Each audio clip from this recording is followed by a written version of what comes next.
All right, welcome everyone. Today we're diving deep into toxoplasmosis. And we're not just scratching the surface, we're going to focus on its most severe, most challenging presentations. We're talking encephalitis and the really devastating impact it can have on a developing fetus. Okay, so here's our game plan. We'll start with the parasite itself, then walk through how to spot it, how to treat it, and how to prevent it. Then we'll get into the really serious complications and wrap everything up with a case study to see it all in action. All right, section 1. Let's get to know this insidious parasite, its pathogenesis, and how it gets around. So who's the villain in our story? It's this little guy, Toxoplasma gondii. And it's an obligate intracellular parasite, which means it has to live inside another cell to survive. Think of it as the ultimate freeloader. It's incredibly successful, with a really fascinating, complex life cycle. And the key players here? Cats. Felines are the definitive host, the only place where this parasite can complete its sexual cycle. So how does this all happen? It all starts with cats, our definitive hosts. An infected cat sheds millions of these oocysts in its feces. These aren't immediately infectious. They need to hang out in the soil or water for a bit to mature. Once they do, they're ready to cause trouble. Humans get infected in a few main ways. You could ingest the oocysts, say from contaminated soil on unwashed vegetables. Or you could eat undercooked meat from an animal that was an intermediate host, containing what we call tissue cysts. And the one we're really focusing on today, vertical transmission. A mother can pass the infection directly to her fetus, and that's where we see some of the most tragic outcomes. Okay, so we know how it spreads, but how do we actually find it in a patient? That's the million-dollar question, right? Let's get into the diagnostics. Identifying this infection isn't a one-and-done test. It's a whole strategy. Our go-to, our primary method, is serology. We're looking for those telltale antibodies, IgG, IgM, and IgA. But here's the catch. We often need to know when the infection happened. That's absolutely critical in a pregnant patient. For that, we use something called IgG avidity testing. It helps us distinguish a recent infection from an old one.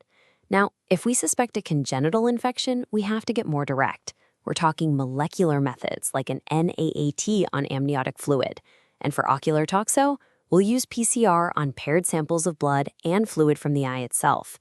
And just a quick note, while we can culture it in the lab, it's not a go-to diagnostic tool for human infections. It's just too slow and cumbersome. So we've got a confirmed diagnosis. What's next? We treat it. Let's talk about the pharmacological playbook for this. Okay, for an adult with active disease, like ocular toxoplasmosis, this is our classic go-to regimen.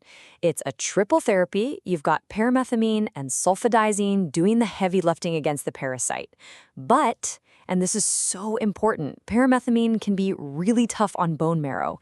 So we always give it with folinic acid, also known as leucovorin. This isn't for the infection, it's to rescue the patient's cells from the drug's toxicity. It's a non-negotiable part of the protocol. But what if your patient has a sulfa allergy? Good question. We have a plan for that.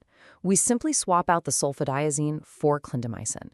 The other two parts of the cocktail, pyrimethamine and that crucial folinic acid, stay exactly the same. They're still essential. Now, when we're talking about managing this in pregnancy, the clock is ticking. Timing is everything.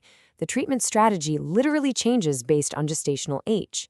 If a primary infection is caught before 18 weeks, we use spiromycin. The goal here is to try and prevent transmission to the fetus. But if the infection happens after 18 weeks, or if we know the fetus is infected, we have to get more aggressive. We switch to that full combination therapy, pyrimethamine, sulfadiazine, and folinic acid, because these drugs can cross the placenta and treat the fetus directly. You know, sometimes the best treatment is preventing the disease from reactivating in the first place. For our most vulnerable patients, we're talking severely immunocompromised individuals, like an HIV-positive patient whose CD4 count has dropped below 100. We don't wait for things to go wrong.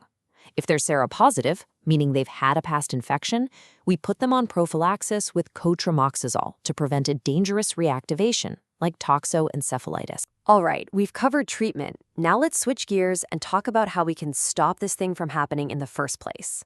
Let's look at prevention and control. Here's something that might surprise you. and it has huge implications. Toxoplasmosis is not a nationally notifiable disease. Think about that for a second. Despite everything we're discussing, the risk of encephalitis, fetal death, there's no requirement to report cases to public health authorities. This makes it really hard to track, to get accurate data, and to shape effective public health policy. So prevention really comes down to personal responsibility and some pretty straightforward common sense measures.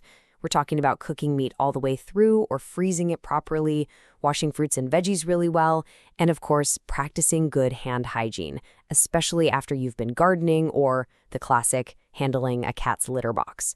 Now, for pregnant women, the stakes are so much higher. Serological screening is a huge deal to figure out if they're immune or not. And if a pregnant woman is seronegative, meaning she's not immune, she absolutely must avoid those key risks. No handling raw meat, and someone else needs to be on litter box duty. Okay, now we're getting into the really serious consequences.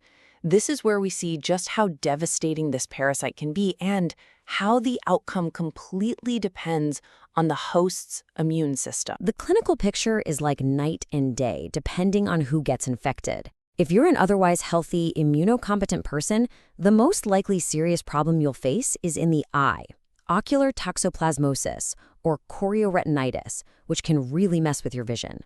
But take that same parasite and put it in an immunocompromised host. Now it's a completely different beast. It can reactivate and cause a life-threatening systemic disease. The brain is a major target, leading to encephalitis. But it can also attack the heart, causing myocarditis, or the lungs, causing pneumonia. It's incredibly dangerous. And when it comes to pregnancy, the danger is just profound. I want you to really let this statement sink in. Early trimester infections carry the highest risk for severe pathology and may end in intrauterine fetal death or spontaneous abortion. There's just no way to overstate how catastrophic a primary infection can be during that critical window of development. And if the fetus does become infected and survives, the parasite can leave behind a truly tragic legacy of lifelong damage. We see this devastating classic triad of symptoms: hydrocephalus, which is water on the brain, widespread calcifications throughout the brain, and chorioretinitis in the eyes. But it doesn't stop there. The consequences can include severe intellectual disability, developmental delays, microcephaly, debilitating seizures, and even deafness. It's just a whole constellation of terrible outcomes. Okay, let's pull all this theory into the real world. We'll walk through a case study to synthesize all this data and then hit our key takeaways. So, put on your clinical hats. Here's the scenario. You have a 30-year-old patient, she's 20 weeks pregnant, and her serology comes back positive for a primary T. Gondii infection. What do you do? How do you manage this? This is where all the pieces, diagnostics, timing, therapy, have to come together perfectly. Okay, here's the step-by-step playbook. First things first, you confirm. You use all the tools in your toolbox, especially that IgG avidity test, to be absolutely sure it's an acute primary infection. Step 2, you act fast. She's past that 18-week mark, so you immediately start the triple combination therapy: Pyrimethamine, Sulfadiazine, and Folinic Acid. Step 3 is crucial. You counsel the patient. You have to talk through the risks to the fetus and explain exactly why this aggressive treatment is necessary. Step 4 is all about monitoring. You keep a close eye on the mother for any drug side effects, like leukopenia, and you use ultrasound to look for any signs of trouble with the fetus.